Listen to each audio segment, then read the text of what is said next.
Halo semuanya, Assalamualaikum warahmatullahi wabarakatuh. Ketemu sama Ibu Anik di video part yang kedua, lanjutan dari materi remedi ya. Ibu langsung saja share screen materinya tadi. Kita sudah sampai di bagian menghitung harga pokok dan juga harga jual. Jadi di dalam proposal, kenapa kita mencantumkan ini?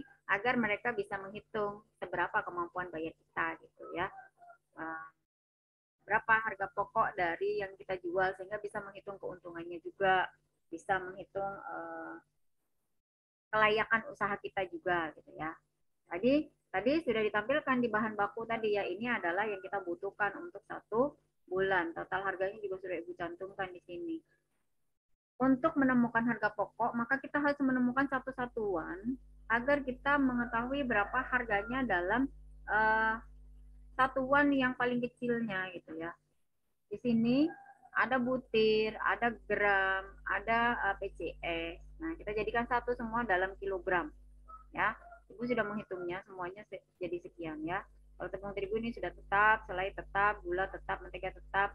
Nah, telur nih, Ibu menimbangnya kemarin untuk 1 kilogram itu 15 butir isinya. Jadi kalau 150 otomatis dia jadi berapa? 10 kilogram. Kemudian ragi juga demikian, di sini gram, jadi kita tinggal konversi ke kilo, jadi tinggal 1 kilogram. Kemudian garam, garam ada 250 gram, berarti dia hanya seperempat saja ya, atau 0,25. Kemudian aneka topping, aneka topping ini Ibu perkirakan timbangannya sosis, keju, selai dan lain sebagainya ya, itu sekitar 10 kilo untuk 1 bulan. Dan begitu juga dengan kemasan, ketika ditimbang per 200 cc-nya itu ketemu 1 kilogram. Jadi dikonversi untuk 3000 cc otomatis jadi 15 kilo. Dari mana ya 3000 ini dibagi 200 ketemu 15. Karena kita hanya tahu total harganya, otomatis kita tahu dong harga per kilogramnya, yaitu dengan cara membagi total harga ini ke satuannya tadi, ketemu per kilogramnya akhirnya. Jadi ketemulah harga pokoknya. Untuk 107,25 kilogram ini, harga pokoknya adalah 4.520.000 gitu ya. Begitu juga dengan ini, untuk kemasan harga pokoknya 15 kilo. Harga pokoknya adalah 1,5 juta. Nah, ini untuk per 3.000 biji kue gitu ya. Untuk per 1 bulannya. Nah, kita mencari per biji kue harga pokok. Jadi kita konversi kembali. Untuk 107 kilogram tadi, yang ini 0,5 tadi ya, 107,25 tadi ya, di sini ini 107,25, Ibu kurang nulis angkanya, tapi Ibu sudah hitung. Jadi 4.520 harga pokoknya. Berarti kalau per kilogram kita bagi aja, 4.520 dibagi 107,25 ketemunya 42,144. Nah, karena kue itu nggak sampai 1 kilogram, satu kecil, satu pulang kecil itu biasanya hanya 10 gram. Kalau Ibu bikin donat itu satu satu ininya, satu adonannya itu 10 gram Ibu menimbangnya, maka kita cari per gramnya dulu, per gramnya. Kita sudah dapat harga per kilogramnya, berarti kita tinggal bagi aja untuk menjadi gram. Dari kilogram ke gram otomatis dibagi dengan 1000, ketemulah angkanya 42,144. Ternyata modal satu kue itu sangat murah sekali ya. Jika berat roti per bijinya 10 gram, targetnya tadi Ibu mau jual 100 ya per hari, maka harga pokok roti per biji adalah 42,144 dikali dengan 10. Ketemunya berapa? 421,44 rupiah. Kalau dibulatkan menjadi 421,5, biar nggak kepanjangan belakangnya Ibu 5. Sebenarnya kalau dalam matematika kalau di bawah 5 tuh turunnya ke bawah, tapi karena ini kita dalam jualan berarti naiknya harus ke atas. Jangan sampai kalian turun ke bawah. Dalam kewirausahaan atau dalam jualan, walaupun kurang satu naiknya ke atas, jangan naik ke bawah, jangan turun ke bawah, rugi. Matematikanya ekonomi demikian. Kemudian harga jual. Harga jual ini kita harus tahu, gitu ya. Kita harus tahu berapa harga jualnya. Kenapa? Karena di situ kita harga jual sebelum dapat apa namanya keuntungan itu berapa dan kita menginginkan keuntungan berapa, kita harus tahu. Gimana cara ngitungnya? Cara ngitungnya yaitu dengan menghitung biaya non produksi per bulannya. Non produksi tadi apa aja? Listrik, internet, kemudian apa namanya? Wifi, apa internet, apa PAM, gaji karyawan dan lain sebagainya ya. Biaya non produksi per bulan ini kita total 3.760, kemudian dibagi dengan satu bulan biar dapat satu harinya. Jadi biaya non produksi per harinya 125.333.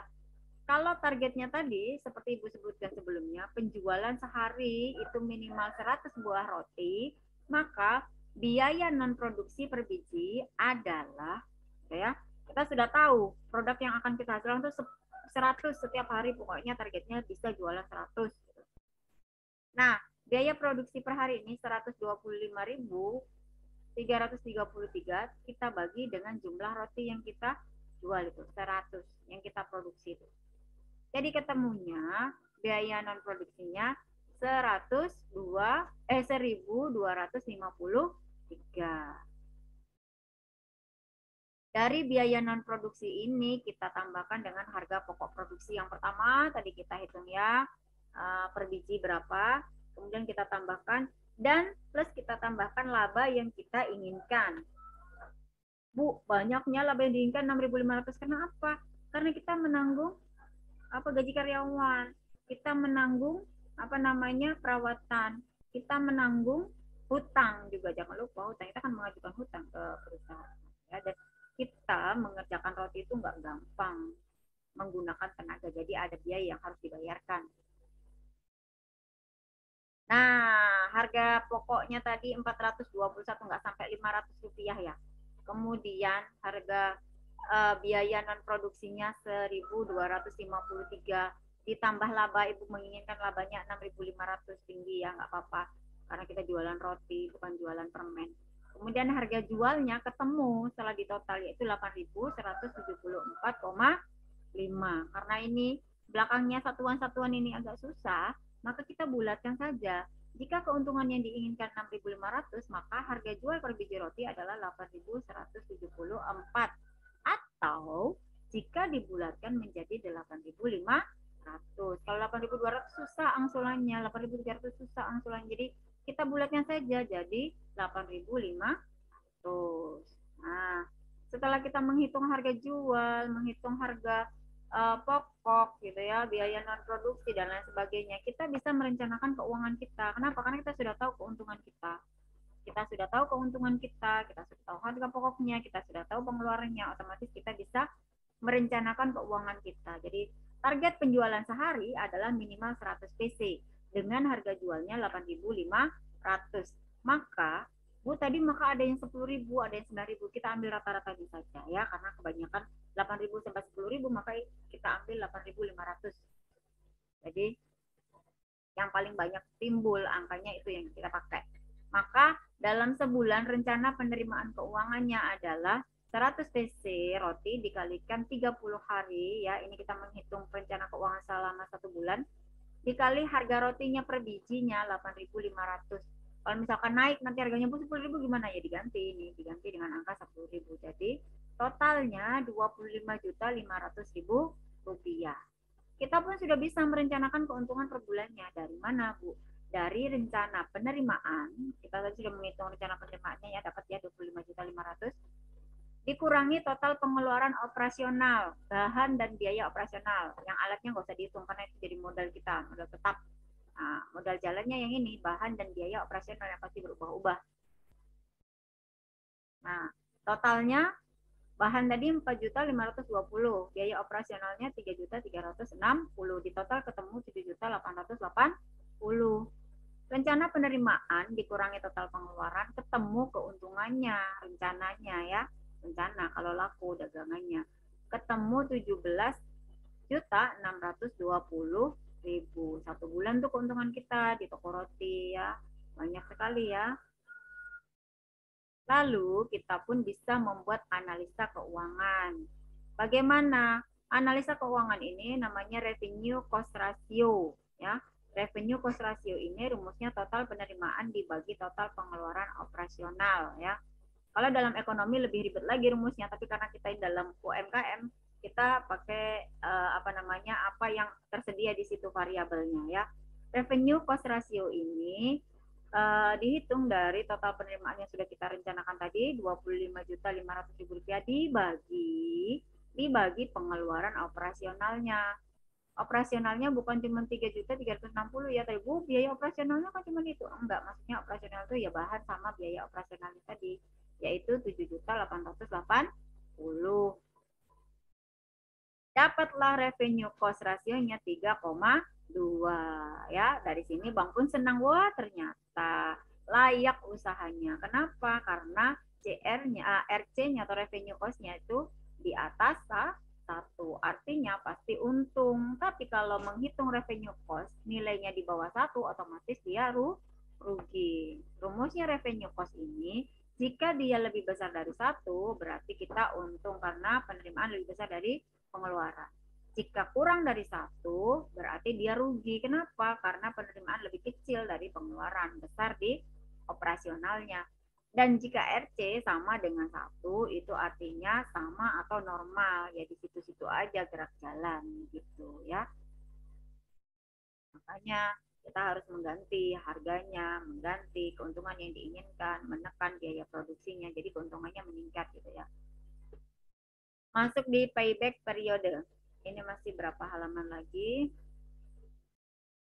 Oh, masih satu halaman. Tinggal sedikit ini aja ya. Jadi lanjutkan aja videonya.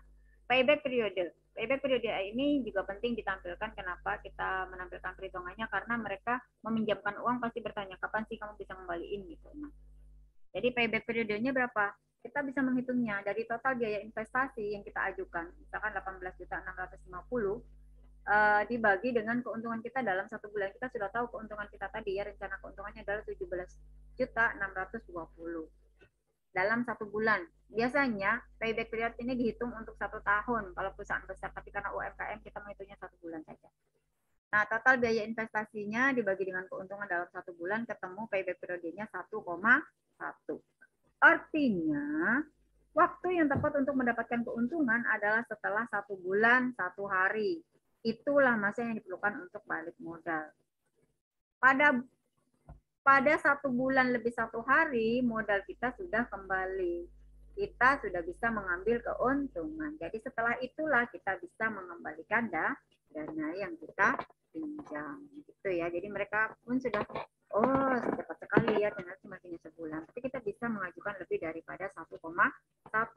Ayolah Pak, nggak apa-apa 1,1 ini payback periodenya. Tapi saya ingin usaha saya lebih berkembang. Saya ingin setelah ini nanti bisa menambahkan lagi peralatan-peralatan sehingga saya bisa menambahkan omsetnya gitu. Jadi saya minta waktu dianggap 2 kalinya itu bisa kembali dibicarakan kembali dengan mereka pihak ketiga. Yang terakhir kesimpulan ini juga penting dicantumkan. Kenapa? Karena di sini kita memohon kepada mereka agar mereka bersedia mempertimbangkan dan menerima apa yang sudah kita sampaikan tadi dari awal sampai akhir.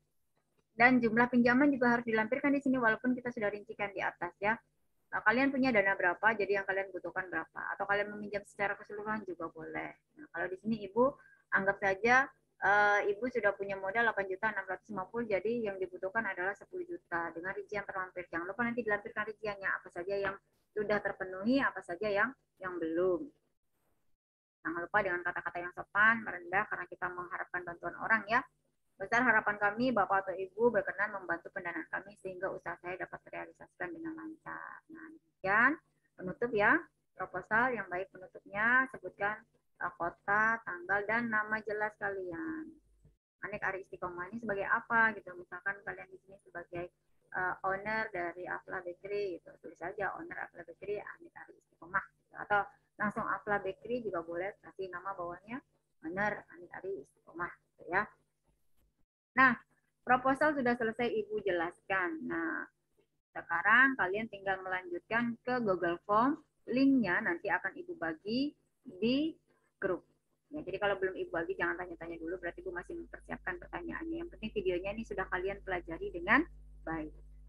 Sampai di sini Apabila kalian masih kurang jelas, baca kembali, baca sendiri, dipahami, tanya lagi, WA dengan ibu, Bu bagian ini gimana sih cara ngitungnya kok seperti ini gitu ya.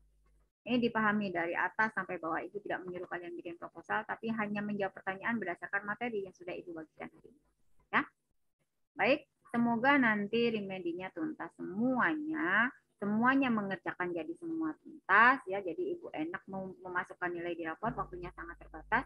Jadi tolong kalian pun mengerjakannya segera dan cepat-cepat. Tanggal 20 nilai sudah diinput di rapor. Ya, ingat tanggal 20 nilai sudah diinput di rapor. Jadi sebelum tanggal 20 kalian sudah menyampaikan.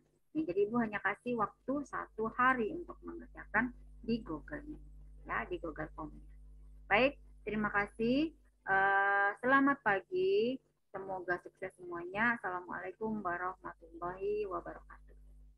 Sampai jumpa.